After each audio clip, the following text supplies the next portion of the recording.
Olá, tudo bem contigo? Espero que sim. Meu nome é Juliana Vanelli e eu estou aqui para mais um momento de reflexão comigo. Bom, hoje eu acordei com uns pensamentos muito estranhos e eu fui jogar baralho cigano para saber umas respostas para os meus pensamentos, meus sentimentos e só tava vindo resposta ruim. E aí eu fui assistir a satsang de meditação que eu medito todo sábado, na hora do almoço, e veio uma história. O Yogacharya contou uma história que o Sarveshwarananda contava sobre um passarinho e um yogi. E aí eu achei que aquela história e todos os meus sentimentos tinha sido a espiritualidade que estava me dando um soco na cara, no meu ego. E aí eu já estava começando a gravar o áudio de reflexão de hoje. Só que eu comecei diferentemente de sempre, porque toda vez eu pego meu celular, coloco lá no gravador de voz, eu nem reflito muito antes, eu só ligo e vou falando, e daí eu já edito e já posto isso na hora que eu faço. Então eu improviso, né? E não é uma coisa que eu pense muito, que eu faça roteiro, eu sempre falo isso. E hoje, e que eu também não começo e paro, eu só já gravo, já meto bronca, entendeu? E hoje eu comecei a gravar várias vezes, isso foi muito diferente. Então, eu começava a gravar, aí eu falava, ai, não ficou, não é isso que eu quero dizer. Daí eu comecei a gravar de novo, eu comecei umas 3 vezes. Essa é a quarta vez, mas passou o dia todo e acontecem muitas sincronicidades na minha vida. E as sincronicidades são coisas da espiritualidade, né? São demonstrações da espiritualidade, às vezes por horas iguais, às vezes uma música que a gente ouve, às vezes um filme que a gente vê, às vezes uma coisa que uma pessoa nos fala, e as pessoas elas são usadas pela espiritualidade às vezes para falar coisas para nós. E eu sempre fico atenta a isso, às vezes no ponto de ônibus, um Uber, manicure, qualquer ser é usado por Deus, pela espiritualidade para falar conosco. E hoje daí passou o dia, né? Eu não gravei o áudio do momento de reflexão. E eu fui assistir uma tarô, eu adoro tarô. Eu não sei jogar tarô, só sei jogar baralho cigano. E eu adoro tarô, eu fico vendo nos canais do aplicativo vizinho. E sério, foi muito assim, tipo, é como se a espiritualidade explicasse o que eu achava que foi um soco na minha cara. Tá, vamos pra história. Hoje eu fiquei pensando assim, eu não queria participar de tal coisa que está acontecendo na minha vida e ter como que eu posso dizer para não me expor tanto e não expor as pessoas? É, eu não queria comungar de um momento com uma certa pessoa.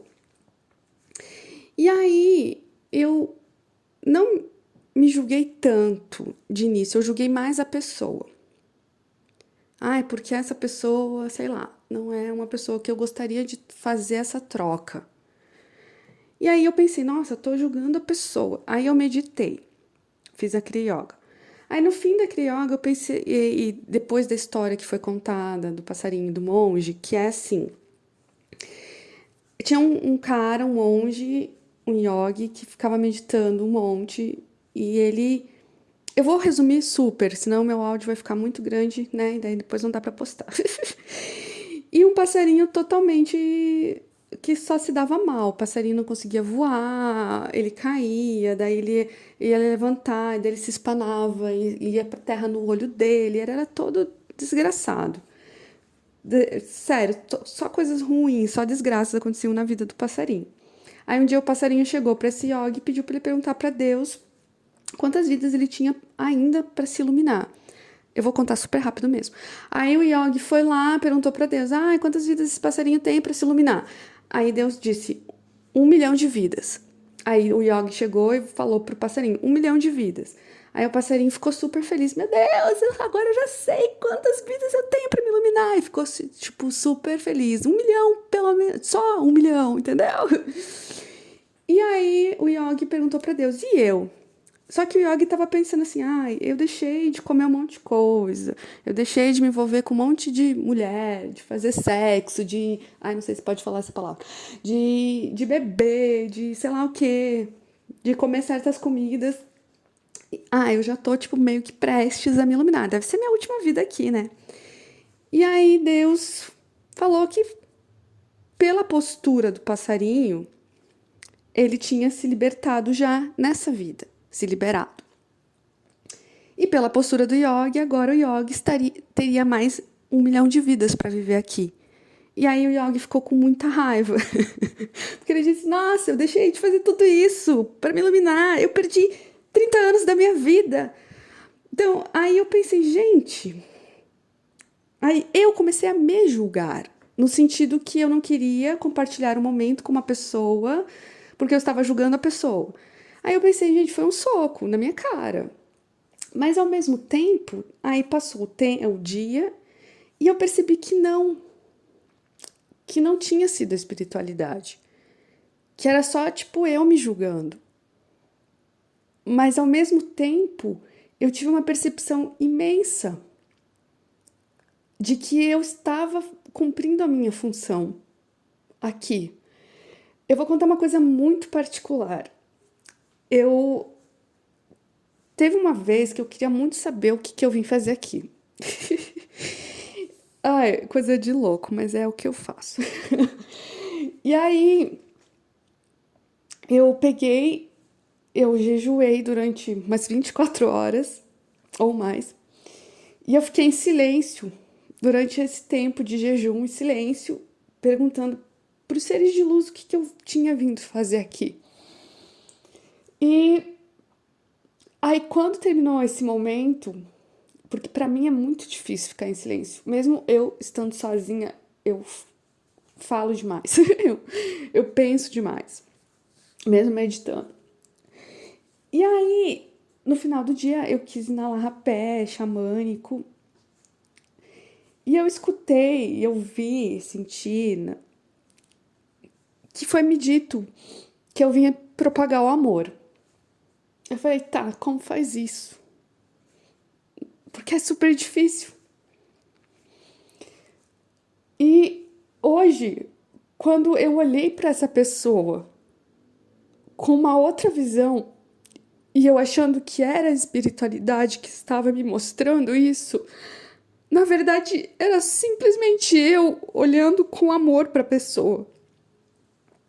Porque a gente está passando por uma polarização, por um momento muito grande de ódio, aqui no Brasil principalmente. E se a gente quer propagar o amor, se a gente realmente quer propagar o amor, se a gente realmente quer respeitar os outros, tem que começar por nós. Não importa se o outro está lá propagando o ódio. Eu sei que eu não sou melhor que ele e melhor que ninguém. Isso é uma coisa que, quando, eu não sei, acontece com todo mundo, eu acho. Quando a gente toma ayahuasca ou santo daime, a mensagem que mais vem na nossa cabeça é assim: você não é melhor que ninguém, você não é melhor que ninguém, você não é melhor que ninguém. E não é. Às vezes as pessoas elas estão tão machucadas das coisas da vida que elas só conseguem odiar, que elas só conseguem estar na defensiva, que elas pegam qualquer ser, qualquer coisa ali, pode ser um político, pode ser um partido, pode ser qualquer... Elas vão lá e vão ficar, não, e postar coisas errôneas e propagar um ódio gigantesco, que eu não sei como que a pessoa consegue, porque sentimentos ruins dão doença, e a pessoa tá ali. E eu, quando eu olhei pra pessoa, eu não queria, sei lá, tipo, estar perto de uma pessoa que propagasse tanto ódio. Que a pessoa não conseguisse parar de falar mal dos candidatos ou falar coisas absurdas. E ao mesmo tempo, quando eu falei, não, não quero participar disso, não é porque eu me achasse melhor, mas porque eu não queria participar, simplesmente. Mas a partir do momento que eu resolvi olhar para essa pessoa com amorosidade, porque eu não sei por que ela passa, eu não sei por que ela tem tanto ódio, sabe? E aí eu falei, gente, por algum motivo, eu não acredito que nada na minha vida é à toa. Eu não conheço pessoas à toa. Eu não vivo os dias à toa. Nada, nada que acontece na minha vida é à toa.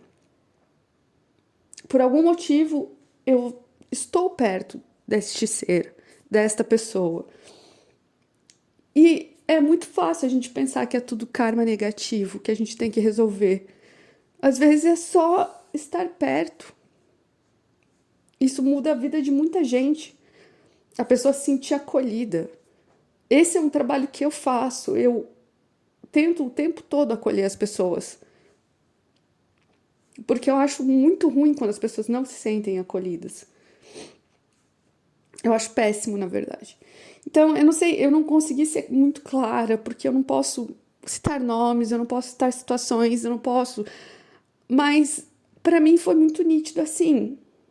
Eu achando que eu tava levando um soco da espiritualidade, tipo um chacoalhão, um tapa de mão de luva. E na verdade não era. Era só a minha percepção que mudou com relação às pessoas, com relação ao jeito que as pessoas se comportam. E como ninguém é melhor que ninguém,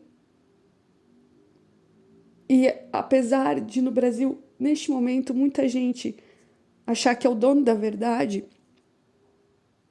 e achar que é melhor que o outro porque vota em determinado candidato, não é isso que acontece na prática. As pessoas esquecem que elas estão em uma comunidade. E aí tá do jeito que tá. E enquanto eu não mudar o jeito que eu olho para isso, o jeito que eu me sinto com relação a isso, tentar olhar com mais amorosidade, porque eu não tô falando que eu sou santa. Eu tô na Terra porque eu sou humana. E se eu sou humana, eu tenho densidades. E se eu tenho densidades, eu tô aqui, né? 3D, não tem como eu não sentir raiva, não sentir, sei lá, todas aquelas coisas que todo mundo sente. Ninguém, tipo, se iluminou, tá aqui na Terra. Mas tentar ter empatia.